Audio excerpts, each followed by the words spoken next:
দিনের পর দিন পারফর্ম করে গেছেন। আবাহনীর মতো দল বলতে গেলে একাই সামলেছেন। সাকিব যুগের পর তার ধরার কথা ছিল জাতীয় দলের হাল। সে জায়গায় প্রধান নির্বাচক কথার ২০ বাক্যে ছুঁড়েই ফেলেছিলেন।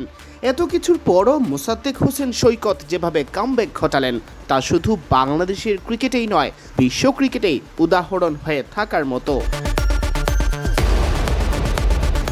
ব্যাট হাতে এত সুন্দর একটা ইনিংস, অল্পের জন্য সেঞ্চুরি মিস।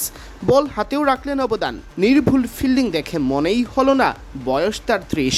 সবচেয়ে বড় কথা, দলে জায়গা ধরে রাখার মতো পারফরমেন্সটা তিনি এত চাপ মাথায় নিয়ে করেছেন তা মনেই হলো না।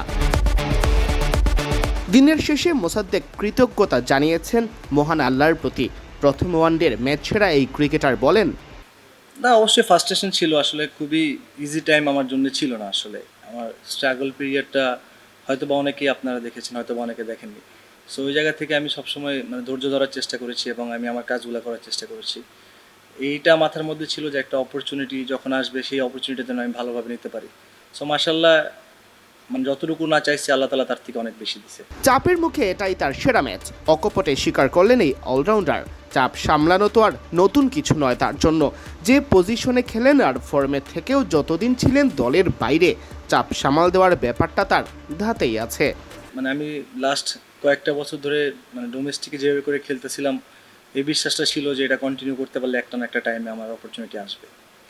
না, ওটাই আমি আবার এই কথাতে চলে আসি। আসলে ডোমেস্টিক ক্রিকেট আমি এভাবে করেই খেলার চেষ্টা করতেছিলাম।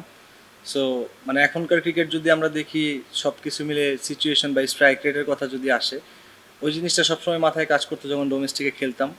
সো ওই জিনিসটা জাস্ট আমি ওইখান থেকে এখানে নিয়ে আসার চেষ্টা করেছি। তো আলহামদুলিল্লাহ যে প্রথম ম্যাচটা শুরুতেই এমন একটা স্টার্ট পাওয়া এবং আমার কাজ যেটা টিমের জন্য দরকার ছিল সেটা আমার কাজটা করা চেষ্টা করব, পরের ম্যাচগুলোতে যেন এরকম কন্টিনিউ করতে পারি। সাবেক প্রধান নির্বাচক গাজী আশরাফ হোসেন লিপু সরাসরি বলেছিলেন, মেহেদী মিরাজ দলে থাকতে মোসাদ্দেকের সম্ভাবনা নেই। সেই মিরাজের অধীনেই হলো মোসাদ্দেকের কামব্যাক।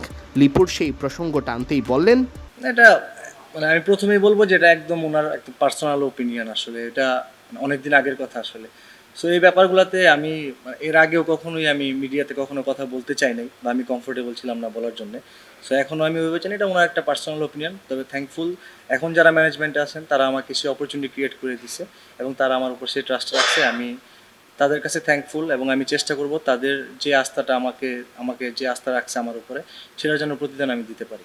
আক্ষেপ তো অবশ্যই কাজ করে। আমার কাছে মনে হয় যে আমার পোটেনশিয়াল অনুযায়ী আমি কখনোই ওইভাবে ডেলিভার করতে পারি নাই। এটা আমার ল্যাকিংসটাই আমি সবসময় দেখার চেষ্টা করি এবং এখন পর্যন্ত স্টিল ওইটাই বিলিভ করি যে হ্যাঁ, যেটা হয়ে গেছে সেটা আমার ল্যাক্স ছিল। তো সেটা আমি ওভারকাম করে এখন নেক্সট আমাদের ম্যাচ আছে আরও, তো সেইগুলোতে যেন ডেলিভার করতে পারি। কথায় আছে, if life gives you lemon make lemonade. এতদিনের অবহেলা আর আক্ষেপ থেকে যে মোসাদ্দেক হোসেন সৈকত তৈরি হয়েছেন তা যেন দিচ্ছে সেই অনুভূতি। ধু ধু বালুচর পেরিয়ে নীল সমুদ্রের সৈকতের হিমেল হাওয়ার মতোই তৃপ্তি আর আনন্দ। সিয়াম চৌধুরী, বিডি ক্রিক টাইম।